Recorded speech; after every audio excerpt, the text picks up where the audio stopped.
Good evening. Welcome to Reading with Bortney, where you can have your fanfics read to you by the author herself. I am pajamaed up with a mug of yarrow, elderberry, lemon balm, fenugreek tea, ready to read our next story. This story is a multi-chapter fanfiction for the fandom The 100. This fanfiction is called Bellamy Blake Needs to Touch Grass and is available now on archiveofourown.org for you to follow along if you'd like. As a reminder, my username there is B00MGH. The fic description is as follows. Clark radios up to Space Crew every day. They never respond.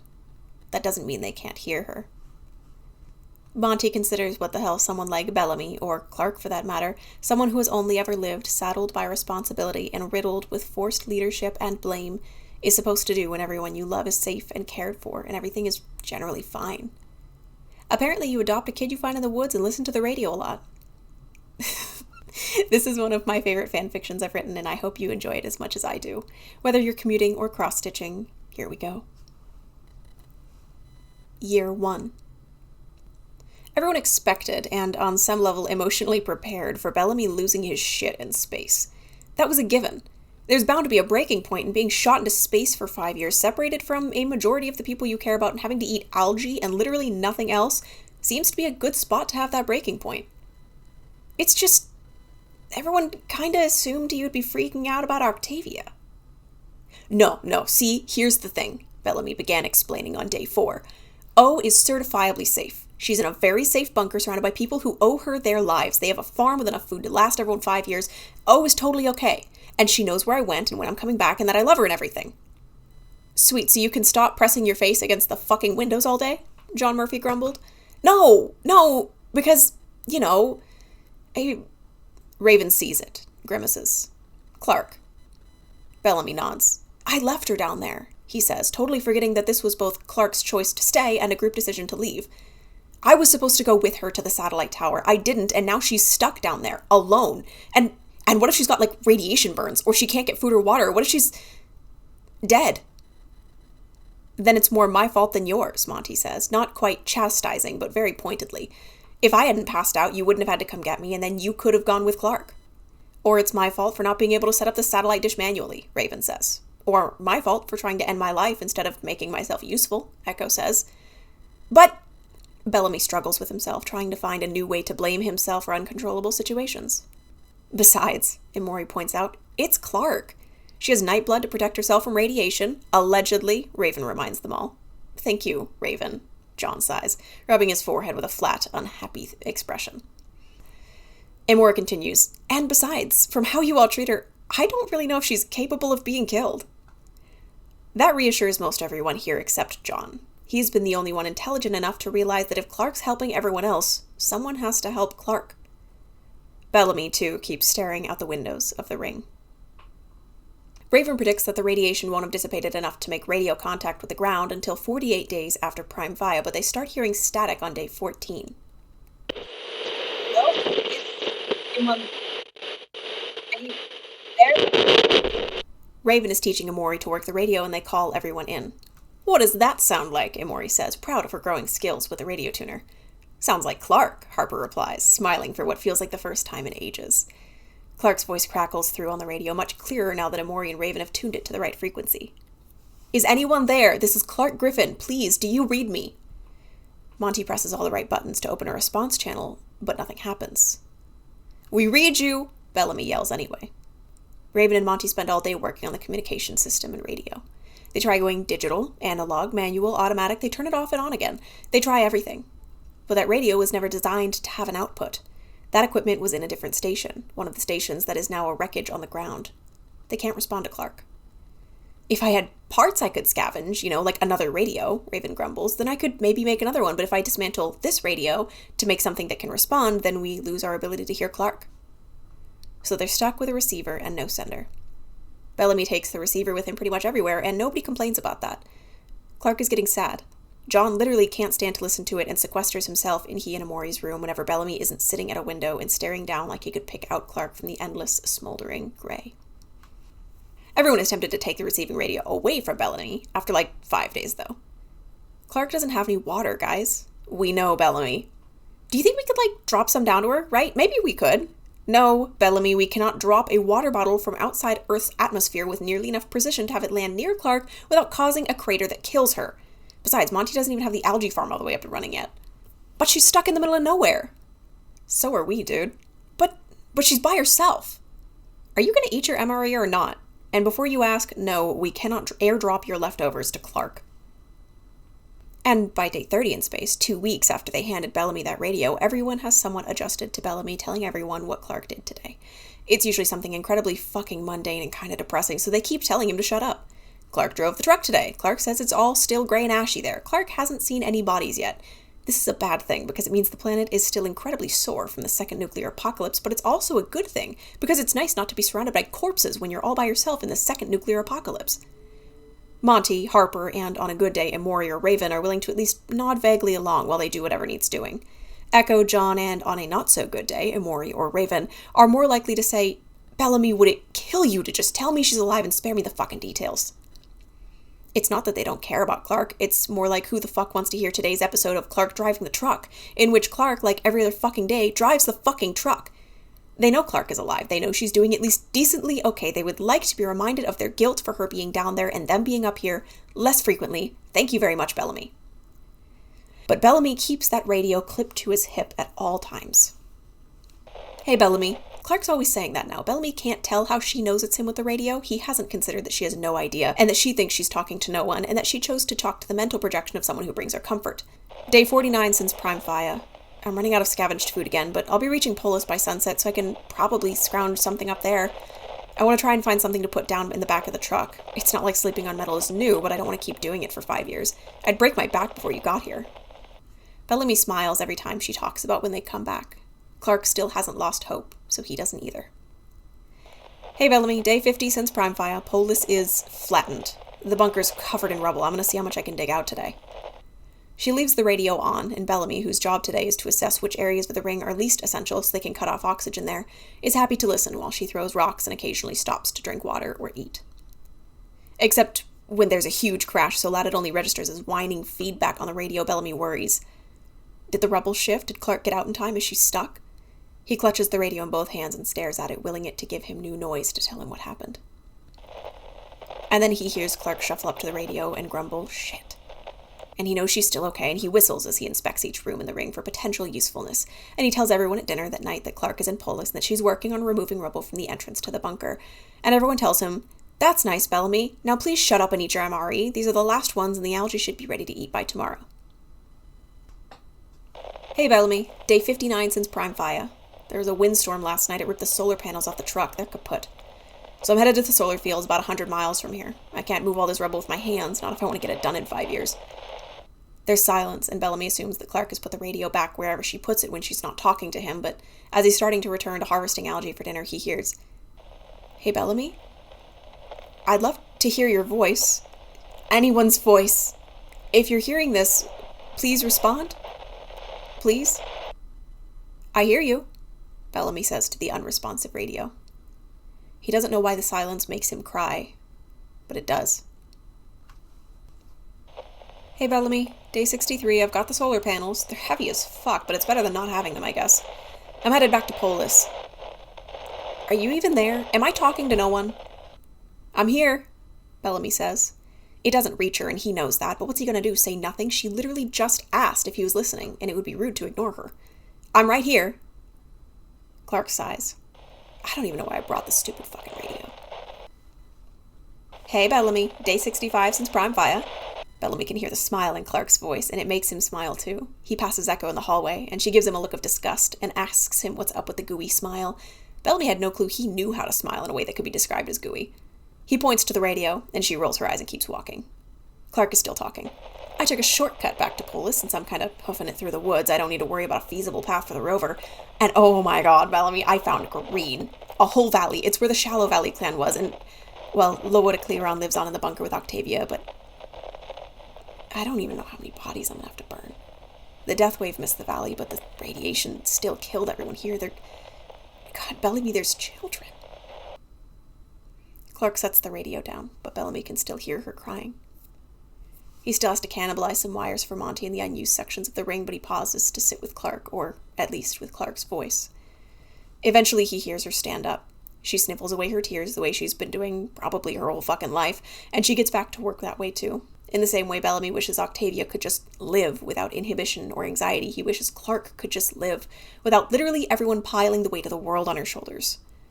Right now, if Clark can have literally nothing else, at least there's nobody forcing her to commit a war crime. Nobody to fight a war against. Wait, who's there? Somebody's there. Someone survived the radiation. It would have to be another Nightblood. Wait, come back! And then Clark shuts off the radio, probably to chase after whoever she saw. Hopefully she's not hallucinating. Hey, Bellamy. Still day 65? Clark is whispering. There's a child. Like a tiny child. She can't be older than 5 or 6. She did try to kill me, but in her defense, she thought I was a flamekeeper coming to kidnap her for the conclave. Isn't that just like Clark, Bellamy thinks, trying to justify the actions of a murderous toddler? Anyway, she's clearly terrified, and with very good reason, so I'm gonna let her have space, try to gain her trust gradually. She doesn't need my help meeting her needs other than bathing. She seems to be getting along fine by herself. Bellamy, I am so excited. I'm not alone anymore. I'm not alone. Bellamy whispers to the radio. You were never alone. Hey, Bellamy, day 66. Clark is audibly out of breath, and Bellamy can hear her footfalls on whatever leaves and twigs are left in Shallow Valley. The toddler stole my stuff. I'm chasing her now. Get back here! That's my stuff! She's fast. And she knows the woods better than I do. If she wasn't a literal child, I would think she was running me into a... Clark doesn't scream again, but Bellamy can hear her biting it back. He yells into the radio, even though he knows Clark can't hear him until Amori skids into the room. Is Clark dying? She asks as John shuffles in behind her and Raven behind him. You're yelling like Clark is dying. Bellamy can't find the words to express his panic. He shrugs, and his expression seems to do the rest. John squeezes out the door, and Bellamy almost starts to think that's typical behavior for a cockroach, but a few minutes later he returns with Echo, Harper, and Monty in tow. Everyone sits in Bellamy's little bunk room and listens as Clark strains to do something they can't see. They can tell she's free because all the noise gets muffled by, assumedly, Clark's pants pocket, and they hear her limping through the underbrush. They hear a door open. They hear Clark set the radio down somewhere. They hear her whimpering and crying. Everyone falls asleep in Bellamy's bunk room, waiting for Clark to tell them she's okay. Hey, Bellamy. Guys, she's back. Shh, Harper, I can't hear her. Clark's voice crackles in the radio. It's day 67? Yeah, day 67. She sounds awful. Why does she only talk to Bellamy? I mean, we're all up here. You know why, John. Shh. The radio scrapes against something. Clark rasps. The kid's smart. She led me to a fucking bear trap. My legs toast for a while. Something's definitely broken. I sewed up what I could, splinted what I couldn't. She's smart, that's for sure. No wonder she survived this long. Raven rubs a hand over her exasperated face. Leave it to Clark to see the bright side while she's dying of sepsis or tetanus or whatever. Monty gives her a grim smile. It's Clark, he says. She's the only one less capable of dying than Murphy. And yet you call me a cockroach. Because you are, Echo says. Bellamy, it's day 69. The toddler brought me food. I didn't see her do it. I haven't been able to do much other than sleep for the past few days, but I woke up and there was a fish and a pile of berries in the ground next to me. She's such a good kid. Bellamy points out to the unresponsive radio. She literally tried to kill you, but okay, I guess. I think I'm going to try to hobble my way over to the river today. I'm dirty as fuck and I'm getting dehydrated. There's a long pause and Bellamy almost gets up to go tell everyone the good news, but Clark says, I guess I have to take the radio with me. If she takes it and breaks it, I think I might lose my mind. Bellamy laughs. Me too. And then he sprints through the whole ring, all the sections they didn't block off, and tells the others, the kid left Clark some food and her leg's good enough to stand on already. And this time, everyone humors him with it. That's great, Bellamy. Even John Murphy. As weeks pass, everyone on board the ring becomes more receptive to Bellamy's occasional, twice daily, updates about Clark and the child, who they eventually learn is named Maddie. It's much easier to listen to Bellamy ramble about Clark and Maddie, who went berry picking today, and even preserved some for the winter, and Maddie said her first word to Clark today, much of, or thanks. And Clark says her leg isn't infected, and they eat dinner together now, than it is to listen to his anxiety-riddled report that Clark is driving the rover across the wastelands and might die. Harper thinks it's cute.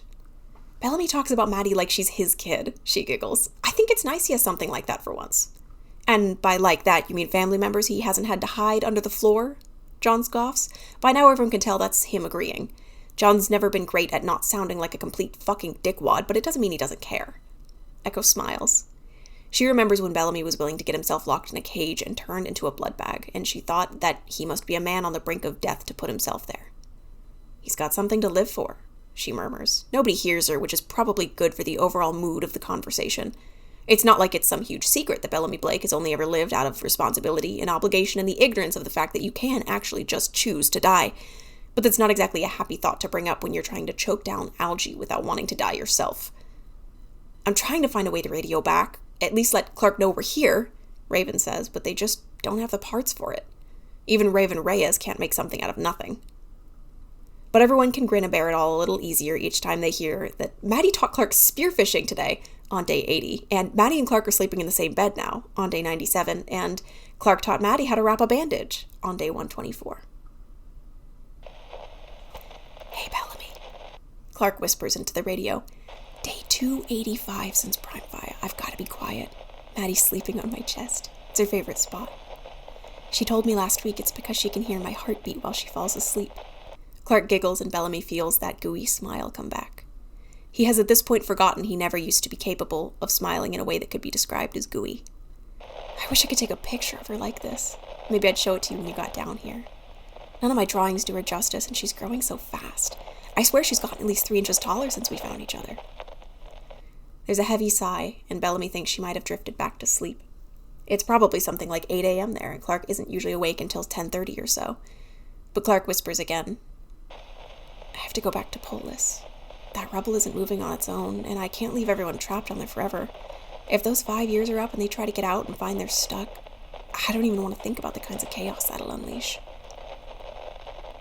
Fush go get her, Maddie's little voice says. Bellamy grins. Maddie still doesn't like the radio, and she doesn't usually talk when it's on. Gonna sling beja, strikon, Clark says. Maddie grumbles, sometime. Ask me in English, then maybe. Sometime beja, Maddie insists. Clark laughs. There's nobody on the other end, Maddie. They can't hear you. Besides, they all know Trigetta slang. Tele up, sometime has to em, Maddie says, cautiously. Bellamy looks out the window of his bunk room and stares at the little green spot where Clark and Maddie are probably sitting snuggled together in furs, with Maddie begging Clark for a story to greet the day with. Beja, Maddie says again, and Bellamy can imagine Maddie looking up at Clark with big baby eyes the way Octavia used to when she was that age. He can also imagine what Clark looks like when she caves and begins telling Maddie a story. A long time ago, I lived in a big metal box in the sky, Clark says, and we called it the Ark. It sounds way better the way Clark tells it. Hey Bellamy, day 320 since Prime Fire, and it is also bath time for a certain little Natblita. No, Clark, please, no bath. You are stinky, child. But the river's always so cold, and I don't like the soapberry smell. Okay, but we're driving back to Polis for the week, and I'm not driving with you if you don't wash yourself. Bellamy can hear Maddie's little feet tip-tapping on the floor of her house the way that they do when she's thinking hard. He knows that she loves going with Clark to Polis, now that she's been convinced that the radio isn't going to lead a flamekeeper or an enemy right to her. She loves to talk to Bellamy while Clark drives. I'll take a bath, Maddie says, if you tell me 2 stories tonight. As long as you help me cook dinner. Yes! I gav Trana, Clark. All right, Strikon. Hi, Bellamy. It's day... Clark? Day 321. Hi, Bellamy. It's day 321 since Prime Fire. I like Maddie. My name is Maddie. I am 6 sun cycles, and we are going in the truck to Polis. Did I do it right, Clark? You did it perfect. Why don't you tell Bellamy about your bath yesterday? Is Bellamy the name of the radio? No, Bellamy's a person. Where is he? Do you talk to him on the radio? Not exactly. He's in space. He can't hear the radio. In his little bunk room, staring out the window of the green dot that Clark and Maddie are driving out of, Bellamy says, I'm here. I can hear you. Why do we talk to the radio if Bellamy can't hear us? Clark doesn't seem to have an answer for this. Can you tell me about Bellamy? He's not the only one up there, you know. There's also Raven and Echo, and Monty and Harper and John and Amori. Why don't you talk to them? Clark doesn't seem to have an answer for this either. Maddie says, Bellamy, if you're there, yell really loud so we can hear you from space, please. And Bellamy yells. He goes to his window and yells, Hello out there! As loud as he can. She literally just asked him to yell. What's he going to do, say no? Still, Monty skids into the room a little out of breath. You okay, Bellamy? That was, very loud. Oh, yeah, Maddie just asked me to yell real loud so she could hear me. Monty gives him a long look. He's hoping Bellamy realizes how that sounds and infers Monty's worry that he's slowly sliding off the deep end. But Bellamy picks up none of this and sits back down on his bunk. So Monty says, slowly, maybe you should, train, with John and Amori and Echo? About half of what they're doing could be described as training, and you know it, Bellamy snorts. Echo has found a lot of joy with John and Amori, but Bellamy isn't interested in being a fourth in a relationship at the moment. Monty laughs. At least Bellamy isn't totally lost to the ring's reality. How are the girls? He says. Doing good. They're driving back out to Polis today. Again? Well, it's Wednesday, so yeah. I'm just surprised they're going through the wasteland every week. They must have half the rubble over the bunker gone by now. We'll hear more from Clark tomorrow, but last week she said they were making good headway. Maddie is trying to convince Clark to make new buildings with the rubble, but Clark says she doesn't know what buildings they would even make, or how. Monty peeks out the window, the little green spot where Clark and Maddie live. They've been calling it Eden, and everyone steals glances out the window of the ring, making sure it's still green and growing. Monty doesn't look for too long because he knows if he did, he'd end up squinting, trying to find the tire tracks Clark and Maddie are leaving behind. Want to help me on the algae farm? He asks. Bellamy nods. Sure. It'd probably be good to get out of my room for a bit. At least it might convince the rest of you I'm not hibernating. In our defense, you never come out unless we ask you to. Bellamy thinks about this for a minute, staring out the window again. I guess there's no reason to, he says eventually. Nobody needs me here. The algae farm is self-sustaining. We have water, air. There's no regime to keep in order, no war to fight, no power to usurp, no apocalypse to save the human race from.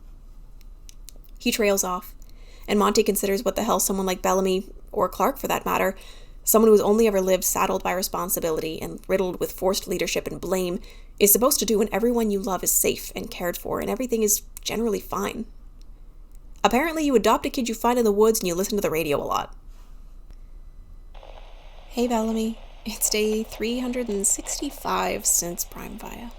1 year. Do you miss me yet? Always.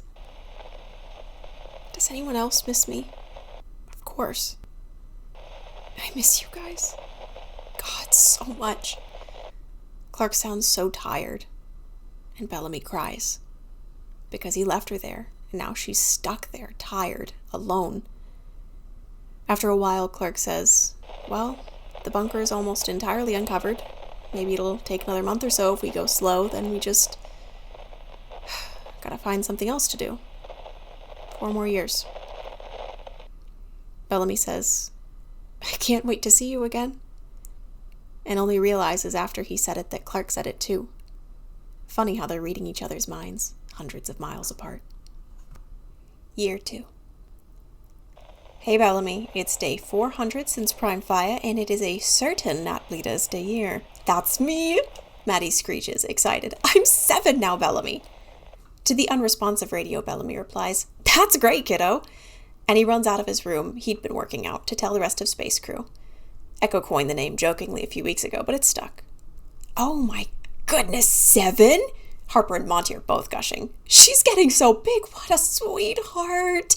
And Maury and Echo are properly excited too, and then they ask Bellamy if Space Crew should celebrate. Apparently, for most of the 12 tribes, day-years are celebrated by a whole village.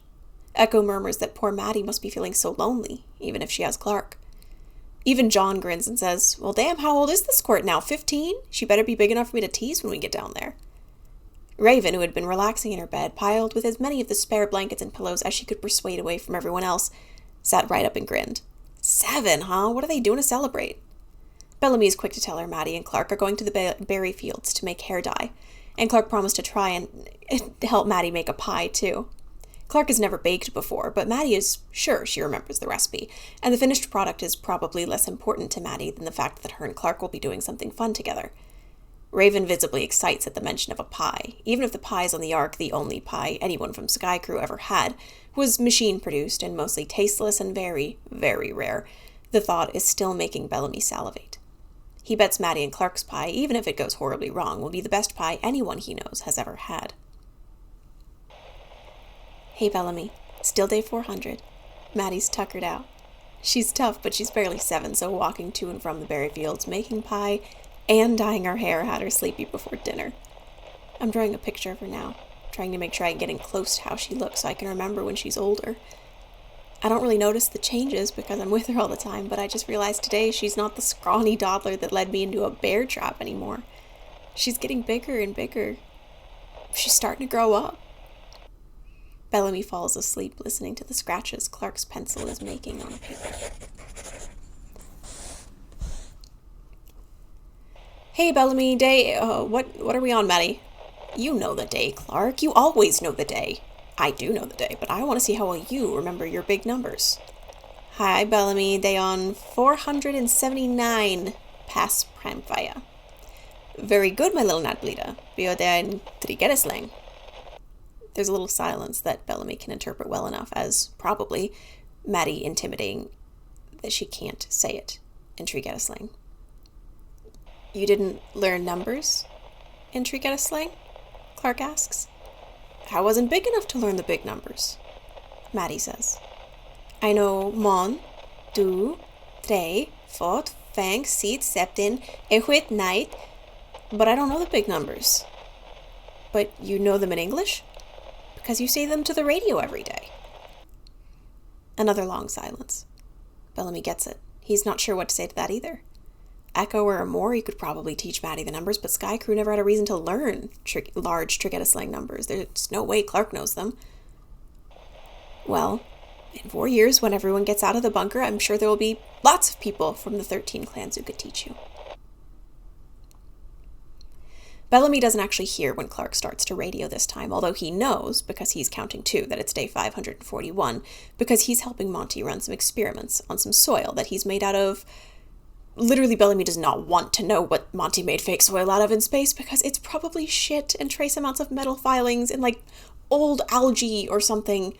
Once Monty managed to get Bellamy to shut up about Clark and Maddie, for once, it really is a feat to get those two out of his mouth. He's been ranting about how he's certain the algae can revive dead soil. If it can revive dead soil, we can kickstart the planet's regeneration, Monty's hypothesis goes. Monty has lots of theories about his algae, even saying he thinks that he can use it to supplement the small amounts of rocket fuel to make the descent to Earth easier. So Bellamy is writing down the numbers. Monty yells at him. He's only a few feet away. Monty does not have to be yelling, but he's excited, and Bellamy is excited to see him excited, and trying not to think about what the soil is made out of, so he doesn't hear Clark's greeting today. The sharp sound he hears from the radio is, Bellamy figures unconsciously, interference with the radio. Happens sometimes, especially when Clark crosses certain spots in the desert on her way to and from Polis on Wednesdays. The girls are in Polis now, actually. They've removed most of the rubble from over the bunker, and Maddie is instructing Clark on new buildings they should make out of the slabs of concrete and piles of dirt. Bellamy? It's Maddie's voice, high and pinched and panicked. Bellamy, please! Bejadude! Monty stopped yelling numbers. Bellamy grabs the radio and yells back to Maddie that he's here, just in case she can hear him. What's wrong? Monty asks and pulls his cardigan tighter around himself. He's looking at the radio like he could look into Maddie's eyes that way.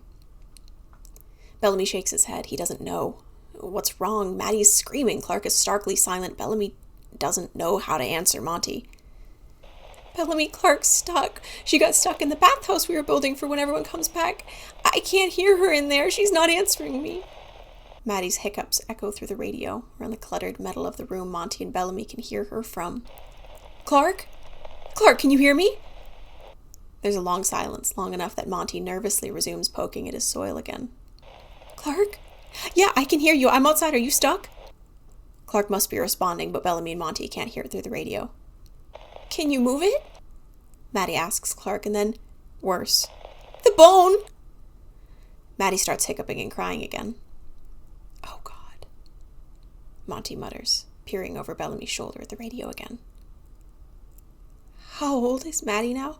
7? Will she even be able? He stops, noticing the look on Bellamy's face, a look Bellamy is not aware he's making, and if he was aware, he would stop making it. And amends. I'm sure Clark will pull through. It's Clark after all. Monty chuckles, forced, and Bellamy obliges him with a response chuckle because he's just realized he was almost crying. Clark instructs Maddie on how to do something. They can't hear what she's instructing her to do, only Maddie's clipped, teary responses and the noises of her following whatever instructions she's being given. During that time, Bellamy returns to helping record numbers for Monty about the soil. Monty is no longer ranting about the exciting things the numbers tell him. Bellamy's eyes dart back to the radio every few seconds, and Monty can't even roll his eyes about it this time because he's scared too. Even Clark, the unbreakable pillar that she is human. And humans are fragile dolls of soft flesh and spillable blood and brittle bone. Maddie has not yet turned off the radio, so when she yells out to Clark, "Okay, I'm starting the truck," they hear it. They also hear an almighty tumble of assumedly concrete chunks, and then the car door slams shut and the radio is brought out with Maddie, and they hear little footsteps over the wreck. "She must have pulled out a load-bearing section of the concrete with the truck," Monty says softly, analyzing as a placeholder for the panic he's trying to keep down in his throat. "Clark," Maddie cries. "Clark, I'm so sorry. I didn't mean to." "Shh." Clark, so close now, whispers. "It's all right, Maddie. I'm okay." "No, you're not. Your leg and your face and... Hey, my love, I'm alive. That's what matters, right?" There's a sniffly response from Maddie, who doesn't respond right away. Clark prompts again. "Right?" "Right," Maddie finally replies. "That's my girl. Can you help me to the truck? Here, let me see that. Bellamy, you there?" "I'm here." "Can you tell this kid that I'm fine? You've seen me live through worse than this, haven't you? If there's one thing Murphy and I got in common, it's that we survive." Bellamy chokes on a laugh. "You won't respond, Clark. You said it yourself. He can't hear us." "I can hear you. I swear I can hear you. I promise." "Well, if he were here, he'd tell you about how cool I was when I saved us from 300 Gonas with nothing but a base to shield us." "There's no way. Not 300. If you drive us to the police house, I'll tell you about it on the way." Monty has at some point left the room. After all, nobody wants to see the man who once led you to battle crying so pitifully. "Hey, Bellamy." Clark's voice sounds wrecked. Bellamy sits up straight in bed, even though for him it's the middle of the night. He wasn't sleeping anyway. "You know, for the past, a year and a half, I just didn't think you could hear us. I started out thinking, you know what, maybe the radio up there is just broken or something, but as time wore on, have you seen anything Raven can't fix? Or Monty? I just lost hope, I guess. But I was strapped in that rubble today, and all I could think about was how I'd never see any of you again if I died. Never see Monty in that silly cardigan of his, never give Octavia another hug. I was just thinking, fuck, if I've done everything." Her voice cracks on that word, and Bellamy feels something in his lungs crack too, because he knows what everything entails. To get this far, just to die before we get to be happy, you know? She sighs heavily, and Bellamy swings his legs over the edge of the bed so he can pace the floor and stare out the window at Earth, at Clark. "I've managed to get the bone back into my leg," she says, and Bellamy sits down on the floor, suddenly out of breath. "I stitched it up since Maddie's still too young to help with that. She got me some wood and fabric for the splint while I did it. I think I cracked a few ribs. I dislocated my ankle, but I think it's back in place now. Fuck, I wish I could ask Mom if it's in the right place. I wish we had a mirror. There's a giant cut on my face and my stitching is shitty. It's definitely gonna scar." "Shit," Bellamy whispers, sitting on the cold, cold metal floor. "You're gonna look so different when I get back." "Why don't you go get me some berries? That'll make me feel better," Clark says. "Will they really?" Maddie says, skeptical and pouting. "They really will, and I will still be here when you get back." "You promise?" "I promise, my little Naplita." "Okay. I'll be back before sunset." "All right, thank you, Maddie." There's a long pause while Maddie's feet trot off into the distance, and then Clark says, "Hey, Bellamy. Day 550 since Prime Fire and 9 days since I fucked up my leg beyond recognition. Me and Raven might be starting a club, although I didn't have spinal damage, so I guess it's likely I'll regain full function and feeling. Right now," Clark groans, "right now I'm so wishing we had pain meds. Fuck, I even take alcohol."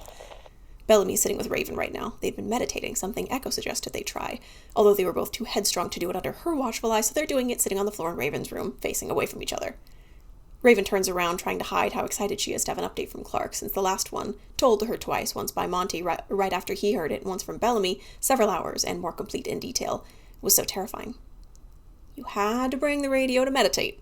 Raven scoffs, but she's more than happy to abandon the quiet and turn around and sit next to the radio, treating it like Clark's actual person, making eye contact with the speaker and everything. Bellamy shrugs. Can't calm down without it. We're not going to look too close at that because I am not a therapist. Clark's voice is slow and labored as she tells Bellamy and Raven, who's feeling a little salted and boiled about never being addressed directly, about how difficult it is to hide how bad everything hurts from a 7-year-old who is convinced it is her fault. Which it isn't. She was doing exactly as I told her to. I think she's just scared. We're back in Shallow Valley, so I feel pretty safe letting Maddie go off by herself to get dinner and stuff, but she's scared to leave me alone. It's like she thinks I'll die spontaneously if she's out of earshot. You and Maddie have something in common, Raven says with a grin. Bellamy grins back, which was not the response Raven was going for, and she crosses her arms and tells Bellamy he's no fun. The meditation thing catches. Once Bellamy and Raven get the hang of it, everyone decides it must be easy. You two are so emotionally constipated, your tears might count as an enema, John says at some point, making everyone gag a little, and making Raven tell him to shut the fuck up. If you two can meditate, I can do it way better. John, baby, Imori says sweetly, are you forgetting you currently hold the spot for #1 most emotionally constipated person in space? You would need surgery to get rid of all the shit blocking up your mental space. Who taught you the word for surgery? Is the only thing John feels justified responding with. Monty remarks they are truly a match made in mutual bullying heaven. Regardless, they're all, for better or worse, getting very close very quickly. It means more inside jokes and camaraderie, sure, but it also means John has taken to quarantining himself on a disparate part of the ship for 3 days when he feels, as he puts it, too buddy-buddy and too goddamn loud. So they all work on meditating, and by day 600 they have a well-established routine of who meditates where and when. They hardly ever meditate at the same time and never in the same place. It's good for them. Imori starts to come out of her self-defensive shell a little. Harper raises her head a little higher to greet each day. John bristles less in general. Raven can sleep better at night. Echo starting to forgive herself. Monty smiles more and more. And Bellamy whistles while he walks with that radio clipped to his hip. Meanwhile, Clark realizes over the course of a few weeks that her leg is going to take a lot longer than she thought it would to heal.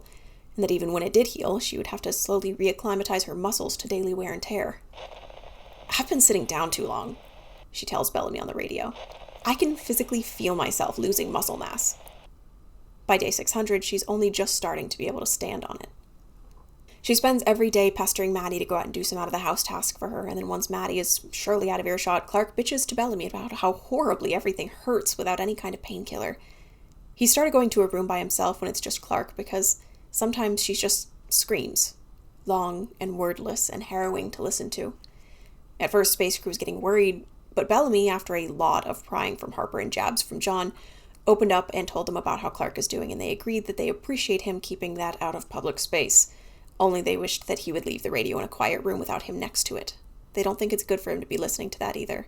And Clark certainly wouldn't begrudge him for not listening to her screaming. Nobody reminds him that Clark doesn't think they can hear her at all, because it seemed a cruel thing to remind Bellamy when he's got that bright look in his eyes. Bellamy told them he thinks it would be especially cruel to leave her alone in these moments, and so, like the martyr he has only ever existed as, he goes quietly to his room and lets Clark scream at him. Sometimes that makes him cry, and because he is all alone in space, unmoored from the responsibility anchors that previously kept him grounded to Earth, he lets himself cry, the way he never got to before. If anyone else hears him through the walls, they don't tell him, which is awfully nice of them, since they hardly know how much this means to Bellamy and could have easily used the opportunity to make fun of him without realizing how bad it would have hurt at all. Bellamy, after about a week, when he realizes they probably can hear him after he hears Raven sneeze in the hallway from his room, certainly appreciates it. Hey, Bellamy. Day 606 since Prime Fire. Clark's voice is shredded. Bellamy says hi back, even if Clark can't hear it. Maddie's out getting some fish for dinner. You are about to hear me walk for the first time in, maybe 2 months? More? I don't know. I'm walking today, though. I'm doing it. You can do it, Bellamy whispers to the radio. All right, I'm standing up. Good job. Okay, I'm up. It's sore, but not painful. Yes! Echo, did you hear that? No, Clark, listen. She's walking.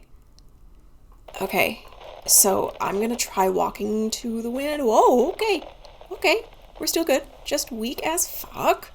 Head is above, she is walking, Echo cries. How wonderful. Echo was never close with Clark on Earth, but you'd never know it from how excited she is to hear Clark's nervous laugh through the radio as she leans against the window frame. She's walking. I must go tell Raven and the others. Go ahead, don't let me stop you, Bellamy says, grinning that smile that would have once been called gooey, but would now be considered his normal smile. He's smiling at the radio like an idiot, and when John gets there, drawn by the shouts coming from opposite direction as where Echo left, he tells Bellamy as much, and Bellamy doesn't have enough anger left in his body to tell John to shut the fuck up. He's just happy. Year 3. Hey, Bellamy. Bellamy looks up from his algae and smiles. Everyone else, they're all in the cafeteria eating dinner, looks up and smiles too. I'm going to point it out forever, but why doesn't she ever talk to the rest of us? John says. I'm definitely feeling like a second-class citizen in the realm of Clark's love, Raven seconds. You absolute fools, blind fools, Monty says, feigning excessive drama. It's because Bellamy carries around the radio. Clark has a psychic connection to the radio, so she knows Bellamy is holding it. Everyone rolls their eyes and laughs, but also most of them are thinking Clark didn't really start addressing Bellamy directly until after Bellamy started toting the radio around. Maybe there really is something to the theory of Clark being psychically connected, although maybe not to the radio. Day 913 since Prime Via, Clark says. We're halfway there.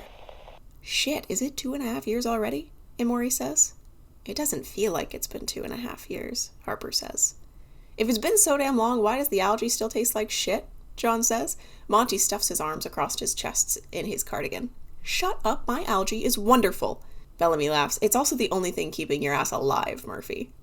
Raven gulps the rest of her algae down in one mouthful, grimacing. Fuck, I only got another 2.5 years to distill algae into rocket fuel. Need help? Echo offers. Sure, Raven says, grinning in the way that means they will not be doing anything productive. Not that there's much productive work to be done. A lot of the distillation process is a waiting game, feeding leftover or unviable algae into a filter, letting it distill in the solution Monty and Raven and Amori perfected, feeding that mixture into another filter which uses temperature and pressure, thank God for the airlock on that one, to force a chemical reaction that turns one huge tub of twice distilled algae into about a gallon of fuel. They need 500 gallons to even try for a safe landing, but with another 913 days, they've got enough time for Raven and Echo to have some fun too. Hey, Bellamy. Day 1130. Maddie turned 9 today. All she wanted was for me to tell her stories about you guys. And Octavia. She loves Octavia. I think she can tell I'm not doing well. Well, anyways, wish Maddie a happy day year from up there, will ya? Bellamy only hears this through the foggy filter of sleep.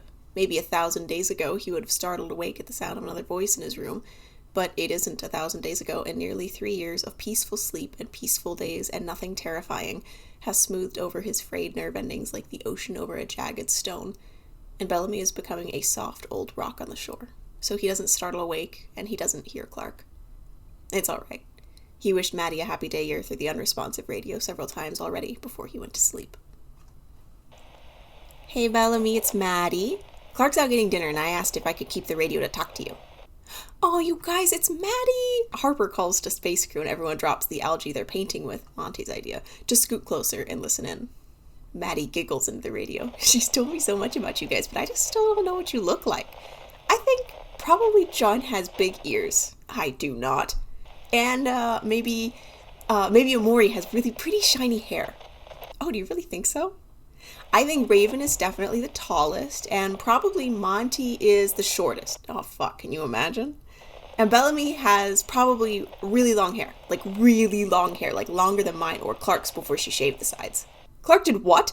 Monty cries like a hovering mother. Bellamy, you're gonna have to start growing yours out, Amori says. You don't want to disappoint Maddie, do you? Besides, you only got another, how many days? 525 days left up here, Bellamy replies. 500, oh my fuck, that soon? It's like 1.5 years, Echo says. But still, Harper says, sitting up a little straighter in excitement. It feels so close when you look at where we've come from. Maddie continues, and I think Monty and Harper smile the biggest because they've got more teeth. We have what? Year 4. It's so late at night and Bellamy is wondering if Clark isn't going to radio at all today.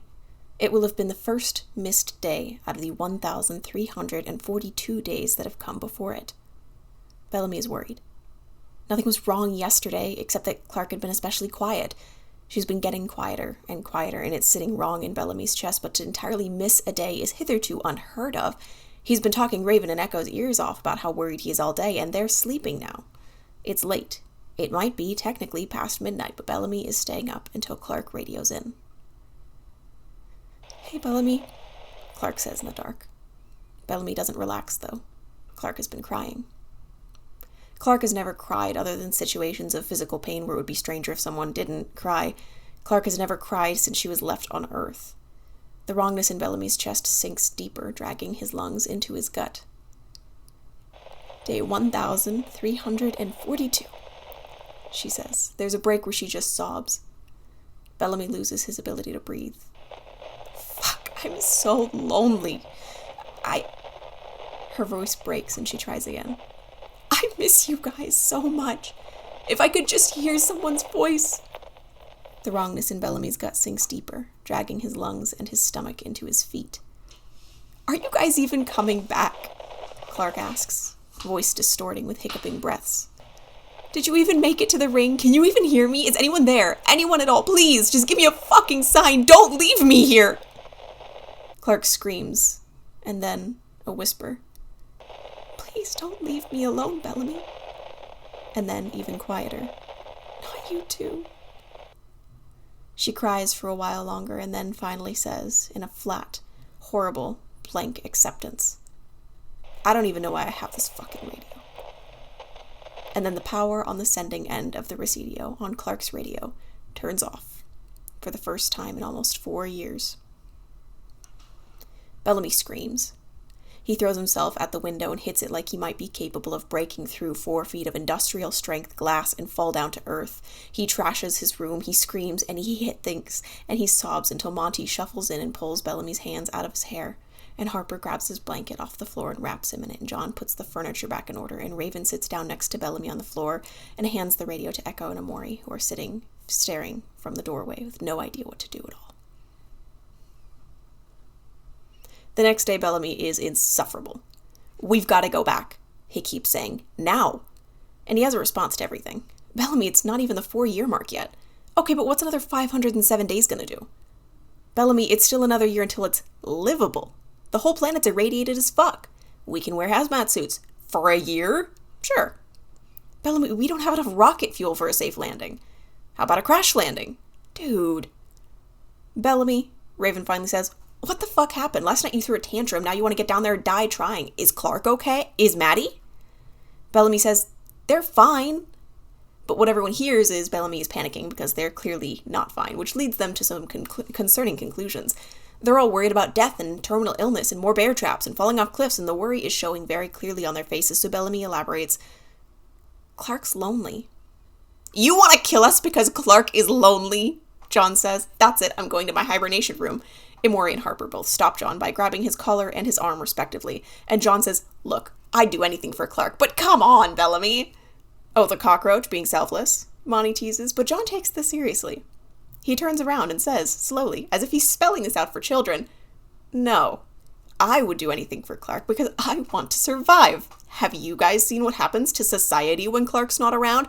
It all goes to shit very quickly. Listen, if Clark is doing something stupid and deadly, I am absolutely all in on that plan because fuck knows that she's only doing that because if she doesn't, life as we know it falls apart. Also, if Clark is doing something stupid and deadly, I'm even further all in on that because if Clark dies, the rest of us are not lasting long, and I prefer a quick death to a painful one." John really expected to have some allies on this, but Bellamy and Harper and Monty have no clue what he's talking about and would do anything for Clark because they care about her as a human. Amori and Echo don't know Clark well enough, nor have they lived near her long enough to know what he's saying is true. Raven kind of gets it, but she's still looking at him like he's a lunatic. "I'm right," John says. And then Bellamy, with his stupid little one-track mind, bowls right past John's thesis and says, "Okay, but I left her there. I left her there alone." "1, not alone," Monty says, and Harper says 2, and we've gone over this so many times, Bellamy, it was not your choice or your fault. Bellamy doesn't respond, and Raven puts her forehead to her palm dramatically. He doesn't get it.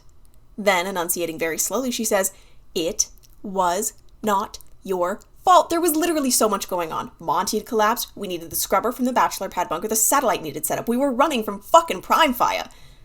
"Okay," Bellamy says, fooling everyone for about 4 seconds before continuing, "But consider, I could have done more." "Like what?" Emory says. "Die?" Bellamy gives a flat smile. There's a collective groan and everyone spends the rest of the day trying to nail it into Bellamy's head that death is not a reasonable alternative to making people sad. And eventually they reach the point in the discussion where they have to point out to Bellamy, the absolute motherfucker, that him dying would probably make everyone, even Clark, especially Clark, more sad than leaving Clark on Earth, because we'll see Clark again in 500 days, right? John explains, speaking condescendingly, like Bellamy is an insufferable toddler.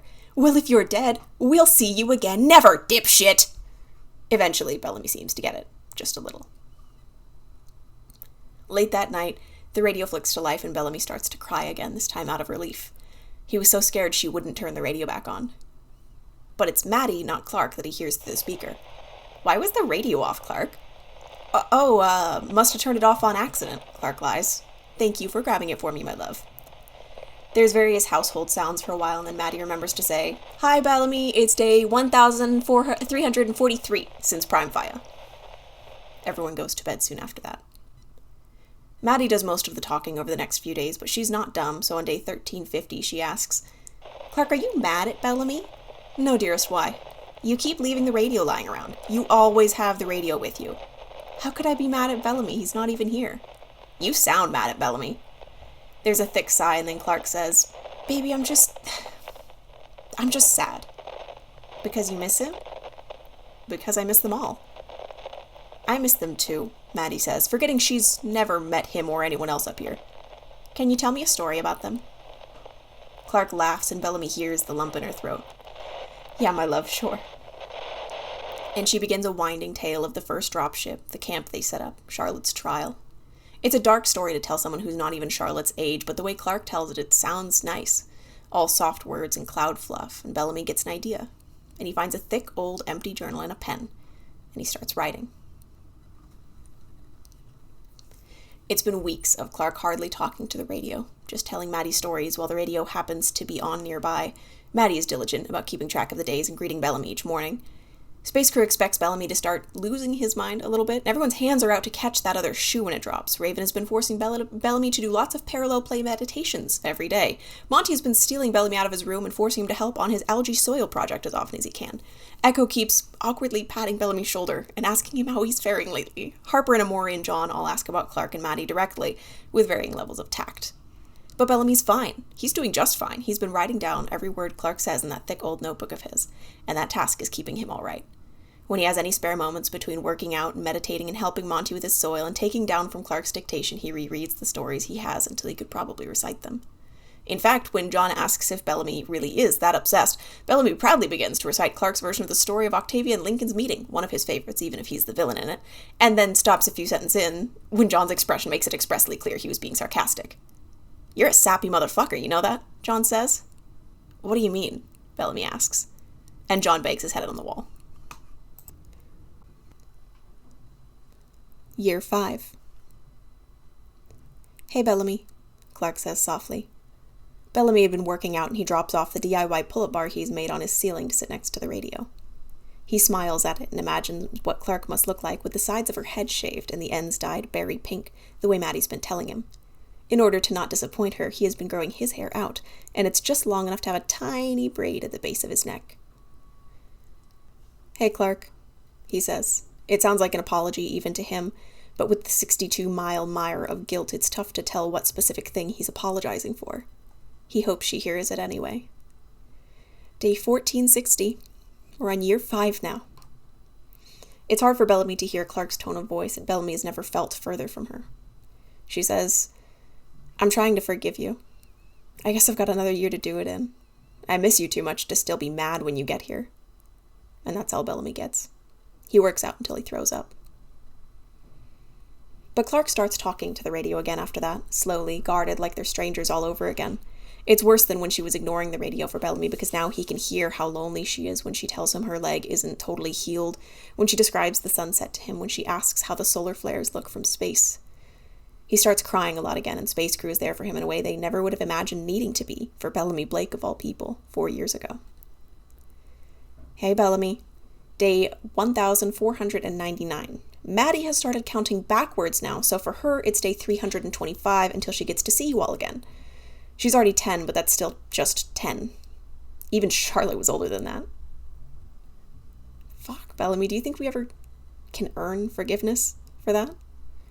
Charlotte was 11. John is in the room. They're eating lunch. Technically, everyone is in the room, but Harper and Monty and Bellamy all glance at John. And then Raven and Echo and Amori glance too. John looks, for lack of a better word, haunted. If anyone were to ask Amori, she'd tell them that sometimes John wakes up in a cold sweat at 2 a.m, and for about 15 seconds he cries and begs her to help him go find Charlotte, and then the 15 seconds passes, and he denies knowing who Charlotte is and seems to hate the world more than ever the rest of the night. John's fist clenches around his spoon. I killed her, Clark says softly. John's whole face crumples and he hides it in his hands. I killed the little girl, and I don't think I understood how little she was until the other day, celebrating Maddie's 10th day year. Space Crew has every year celebrated Maddie's day year too. They have a whole collection of things, algae paintings, a small handmade doll, stuff like that they make every year on Maddie's day year to give to her when they meet again. It's nowhere near the atonement price, but it brings them a little joy, and it will bring Maddie a little joy, and sometimes that's more important than appeasing the dead. Hey, Bellamy, day 1603 since Prime Fire. Bellamy. Psst! Bellamy! No, Harper, you gotta do it like this. Wake up, chuckle fuck! Clark's on the walkie! You're mean, Raven. Bellamy wakes up and is a little disoriented by the hard ground under him and the soft blankets above him before remembering last night's blanket fort endeavor and smiling a gooey little smile and pawing around for the radio, which Echo promptly hands him. You're a deep sleeper now, she notes, and Bellamy waves a non-committal hand in her direction. Hi, Clark, he says groggily to the radio. She still can't hear you, Raven grumbles, muffled where her face has resumed its position pressed into a pillow. Oh, leave him alone, Raven, Monty says. It's sweet. John, would you still talk to me from space even if I couldn't hear you? Amori asks, mostly kidding. John, who has not lifted his head even a little, says, Yes, I would. And I would do it without suggesting a suicide mission to come say hi every 2 days. Incredible concept, Echo says, deadpan and sending Chuckles shivering through the blanket fort anyway. And then she lays back down and pulls Raven mostly on top of her. You're warm. Cool. Great that I work as a heater, but you could have asked. Ugh. Clark proceeds to tell everyone about Maddie's successful traps and explains in wonder about all the new animals beginning to populate Shallow Valley now that the radiation is waning weaker. It lulls everyone back to sleep. No, she's gonna talk right now. Okay, right now. Dude, you're not psychically connected to the radio. I'm a little psychically connected to the radio. Hey, Bellamy, day 1669 on my count, or 156 remaining by Maddie's. Ha! See, I am psychically connected to the radio. Raven throws her hands up in exasperation. Literally, it was bound to happen. We've been at this for almost an hour. Unrelated. We're starting to get things prepared for when you guys get here, Clark says. We built a few things in Polis, but that was more of a craft project, and Maddie hasn't had much fun with it since my leg. It's really more practical to start prepping things here in Shallow Valley. It'll probably be where we're living for the next century or so. You know, no other arable land. No other arable land yet! Monty cries triumphantly. His algae soil experiments have been going swimmingly, although they don't yet have any seeds to test with. The numbers Monty yells at Bellamy to write on a little clipboard have apparently been promising. But Clark doesn't know this, so she continues telling them about how she's preserving some fruit spreads and fish and vegetables and even a precious few meats from the animals starting to emerge in the valley, so that there will be enough to get everyone through a few weeks of thinner gathering when they get back. She slips up once, says, if you come back, instead of when you come back, and Bellamy watches Space Crew's hearts break in their throats before Maddie has time to correct Clark, and Clark has time to say, oh, of course, love, I meant when. Anyways, we're trying to get the other houses in Shallow Valley more cozy for when you all come back. Cleaning up, you know? Oh, tell him about the stuff piles, Maddie says. Clark laughs. They're Maddie's favorite thing right now, she explains, as she can see Bellamy and Raven and Echo and Monty and John and Harper and Amori, and is leaning in to tell them more. They miss the physical presence of her body most acutely in these moments when they can almost feel the glint in her eyes tripping in their neurons. We've been going through all the old stuff left in the houses, and Maddie has made it her personal job to sort the items by function so you guys can all go through it and take the stuff you want. Maddie gets upset with the inadequacy of that explanation and rants to Clark and Trigetisling. Echo explains to Space Crew. It's tradition to distribute a person's belongings amongst the community after their passing. Usually the next of kin keeps a shrine in front of the house and people offer a blessing to the home as they take what they need. They're called gittenbecks, but she must not have been old enough for her mother to teach her about them properly. Hey Bellamy, day 1738, or 97 if we're counting down with Maddie. Clark's voice trills with warm tones Bellamy hasn't heard on her in a while. John, sitting next to him while they supervise the algae fuel reaction in the airlock, tells Bellamy he's got that sappy look on his face again, and Bellamy makes his expression even sappier to fuck with him. Maddie's out getting some plants to make everyone a banner. I tried telling her we should wait to make it until you're much closer, but she insists that she's just going to get the non-perishable dye plants today. So it's fine, I guess. She's excited, I'll let her be. John gets up to close the airlock and drag the new fuel in. There's a pause in the radio that feels heavier than it should. I couldn't really go with her today, Clark says. My bones didn't heal right. It's going to rain tomorrow and it's cold. I don't know, it aches. And I don't think I could make the walk to the berry fields today. Damn, John says. Her and Raven really should start a club. Oh, Bellamy says.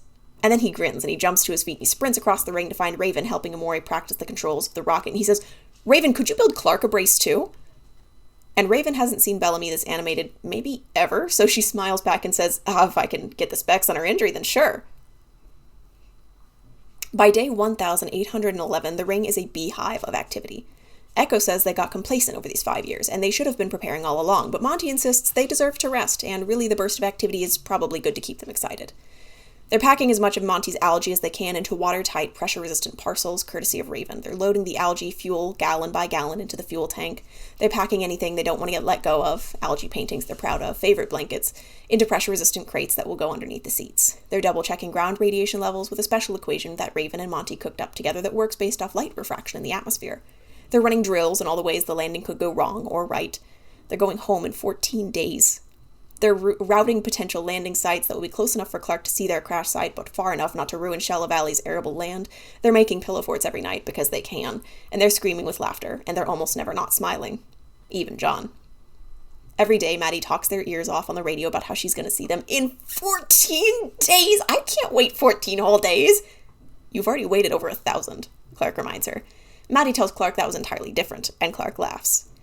Everything seems to be accelerating quickly. Speeding up faster and faster and faster to terminal velocity, and then they're actually at terminal velocity on day 1820. 5 years minus 5 days. They want to see the bunker opened up.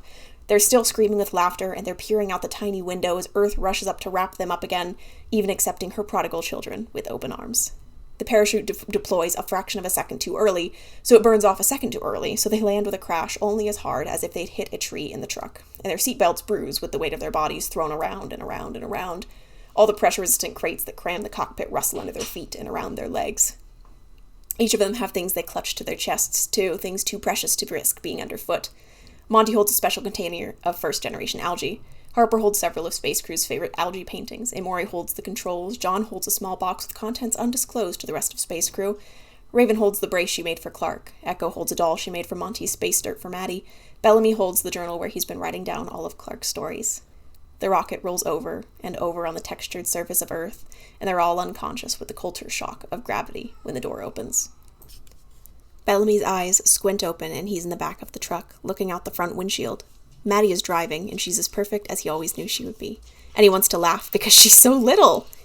She never seemed so little as this moment where she's sitting on top of a slice of wood and some pillows because she's too short to see over the dash. Clark is in the passenger seat, glancing anxiously back every few seconds. She meets Bellamy's eyes. He says, "How's your leg?" before throwing up a little and passing out again.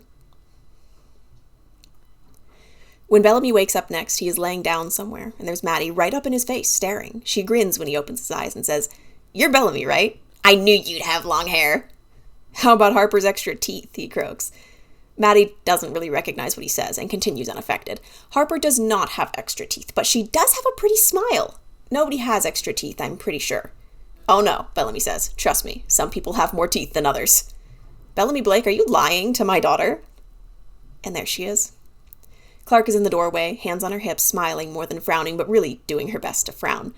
She's leaning off her bad leg in the doorframe. Maddie was correct when she said that Clark shaved the sides of her head, and what isn't shaved is shoulder length in a complicated braid, and there's scar up and down one side of her face that reaches through her arm and peeks out at the ankle of her pants.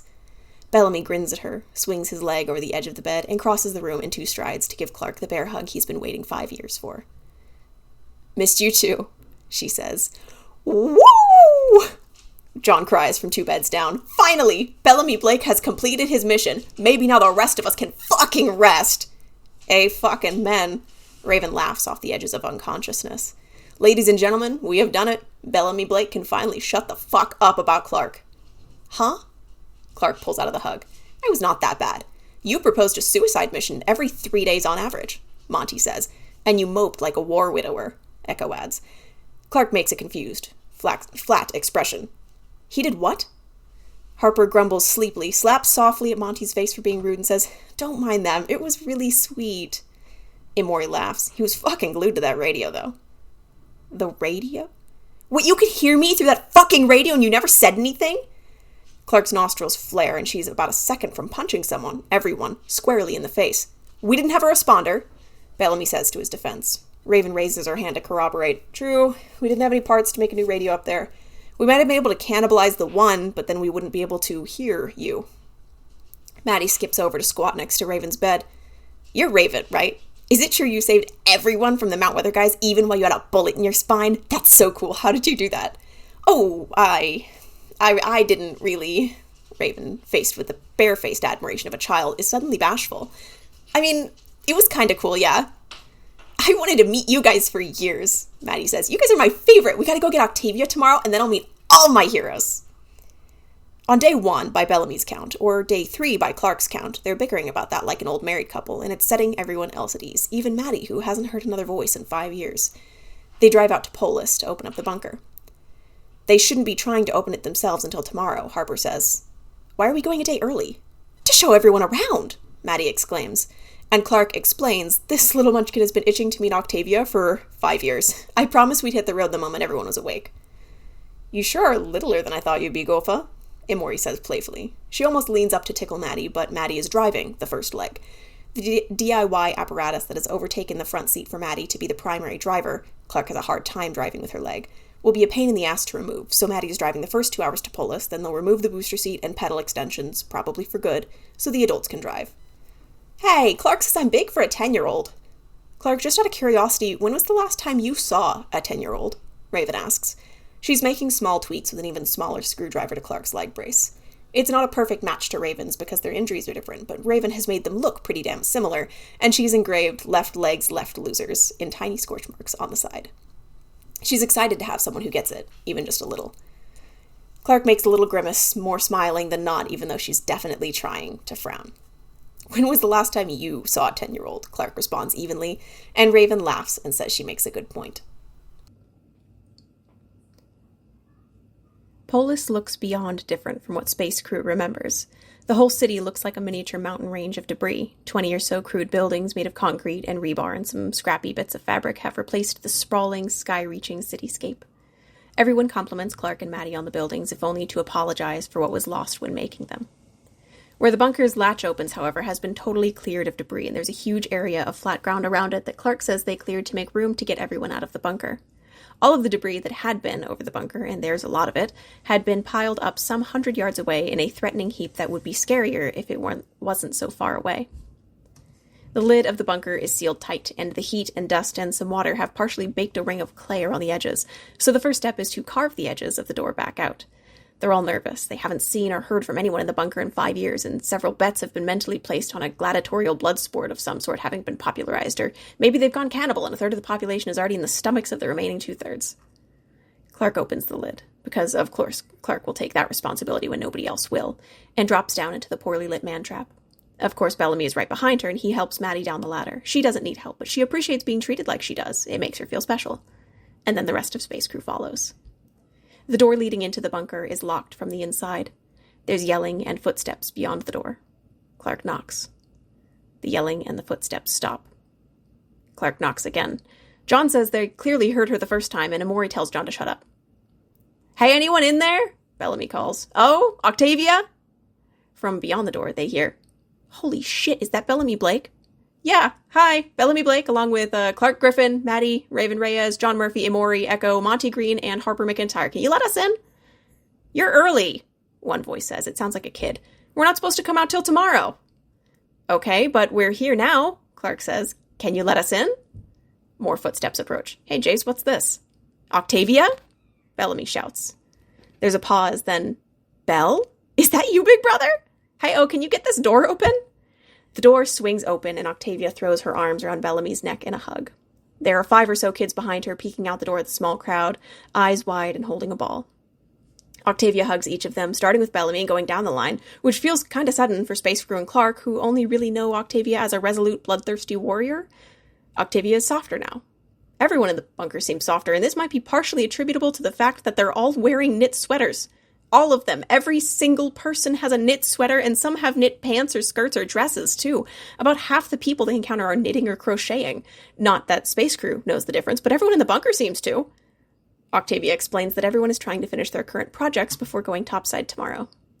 Projects? Harper echoes. A lot of them are making blankets for winter, Octavia says. Several people are making clothes for you guys, actually. How did you guys become a grandma club? John asks dryly. Octavia smiles. Well, in our first year, there was a blight that cut some of our protein crops. We managed to contain it pretty quickly, but we had to go pretty thin for about 6 months. A lot of people lost a lot of weight, so everyone was cold all the time, and a bunch of people from Lua to Clearon, Asgetta, and Delphi crew started teaching each other how to knit warmer clothes out of old fabric. Octavia laughs. You all took up knitting? Monty says, a grimace of confusion on his face. It's been so nice and quiet, I'm almost sad to go topside, Octavia says with a little sigh. She's a whole different person from 5 years ago. No, but you have to come up with us, Maddie cries. I made your room and everything. Octavia smiles, a little confused at Maddie, and asks Bellamy, Who's this? Her name is Maddie, Clark says. I found her right after Prime Fire. Oh, another Nightblood, Octavia deduces. Lucky kid. She kneels down to meet Maddie's eyes. Well, it's nice to meet you, Maddie. My name's Octavia Blake. I know who you are, Maddie says brightly. You're my favorite in Clark's stories. Oh, Clark, you told your kid about me? Clark smiles, self-consciously, and shrugs. Well, Octavia says, let me show you guys around, and then we can start herding people out topside. Bellamy grins bright enough to bring the sun underground, and he follows his sister deeper into the bunker, with Clark and Maddie and Raven and Harper and Monty and Echo and John and Amori right there with him.